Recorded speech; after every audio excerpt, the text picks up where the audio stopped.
қараңғылықтан нұрға, адасудан тура жолға жетелеген адамзаттың асыл ұстазы ғой. Білесіз ба, ол кісінің айтқанын істеген адам қор болмайтынын? Иә, пайғамбардың айтқанын кім істесе, ешқашан қор болмайды.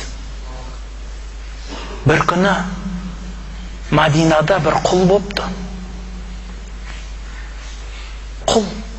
Құлдықтан жаңа ғана ажырап, сол ажырағанына қуанып, пайғамбардың мешітіне көп келгіштеп, сөздерін көп естіп, пайғамбардың көзіне көп түсіпті.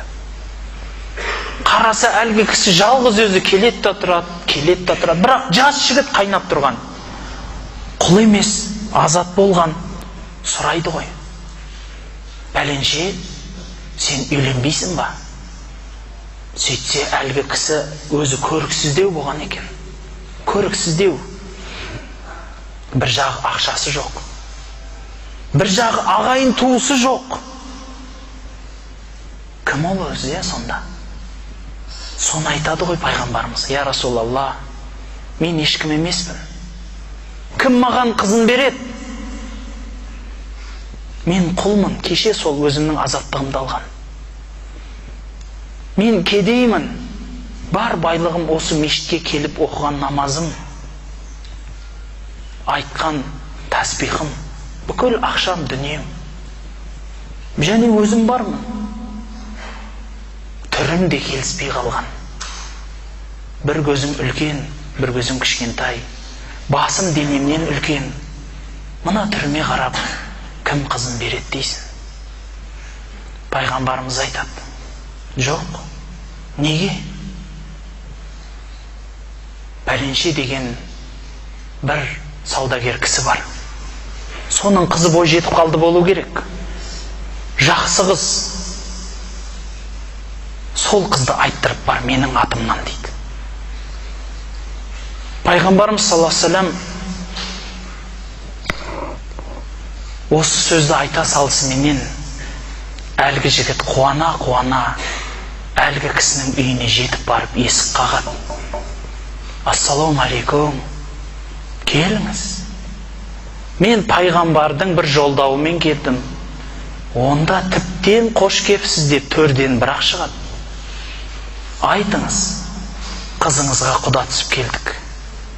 Пайғамбарға бермеген қыз жоқ қой бізде, алыңыздар.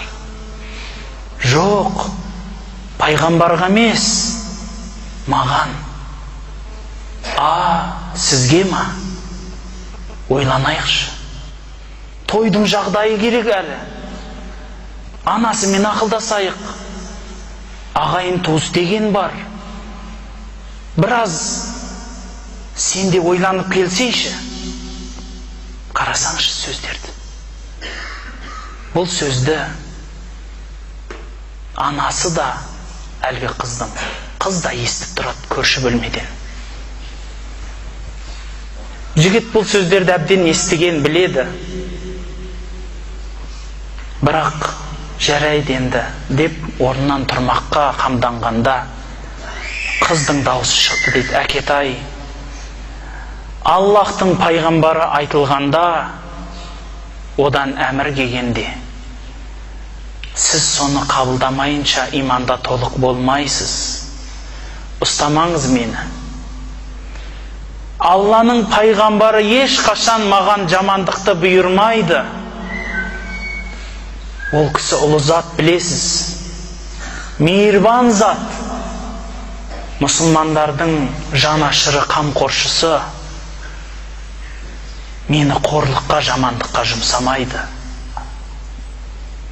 Әлбетте мәпелеп отырған қызын кім бере қалсын, қандай ауыр нәрсе, түсінуге де болады. Бірақ қызының ондай уәжін көтере алмаған атаны амал жоқтан келіседі. Той күні белгіленеді. Сол той күндіз болып, кешке келіншегін алып келуге дайындалып, әлгі жігіт мешітке кіріп намаз оқиды. Намазда пайғамбарымыз айтады: бауырлар, алдымызда бір Аллахтың жорығы бар еді. кімнің шамасы жетсе атқа қоныңыздар, маған серік болып Аллахтың дінін қуаттаңыздар дейді. Болды. Әлгі жігіт келіншегіне барып рұқсат сұраса болар еді пайғамбарымыздан. Үйленіп жатыр ғой. Біледі оның бәрін. Жоқ. Тіпті шымылдықтың бетін ашпастан, некеленген жары шымылдықтың бетін ашпастан жанына отырып, айналайын, Құдай қосқан қосағым, Алла сенің тілеуіңді берсін. Бірақ мен сенің сұхбатыңды жақсы көріп тұрмын. Бірақ сенің сұхбатыңнан пайғамбардың сұхбатын абзал көріп тұрмын. Бұныма қарсы болмасын деп ойлаймын. Аман оралсам қосылармыз деп шығып кетеді үйінен. Болды. Соғыс болады. Өзіміз білетіндей, пайғамбарымыз өзінің жаны жақын адамдарды іздей бастайды. Сол іздегендердің қатарында әлгі құл жігіт те бар. Пәленше қайда? Білмеді. Қайда екен? Ешкім білмейді. Пайғамбарымыздың өзі аралап жүріп тауып алады. 7 адамның арасында жатыр. Бір өзі. Топырақтан басын көтеріп, мүбәрак тізелеріне қойып, басын сипап. Мыналардың барлығы мынаған жабылған екен ғой. Бұл да есесін жібермеген екен ғой. Бірақ бұны өлтіріпті деп көзіне жас алады. Арулап сол соғыста өткендерді қабірге қойып жатқанда пайғамбарымыз өзі мүбәрак қолдарыменен әлгі жігітті көтеріп қабіріне қояды. Қабірге қойып шыққанда иығы жыртылып шығады. Және күлімсіреп күледі. Айтыңыз, не болды Расулалла десе, мен қабірге бұл жігітті әлі қоймай тұрып хор қыздарының таласқанын көрдім депті. Пайғамбарымыз саллаллаху алейхи ва саллям ешкімге бір нәрсе жамандық бұйырмайды, бауырлар. Сол бұйрықтары жаңалде айтып кеткендей ата-ананың құрметі болса, сол алып келген тәлімінің бірі қазір өтіп жатқан тәлім.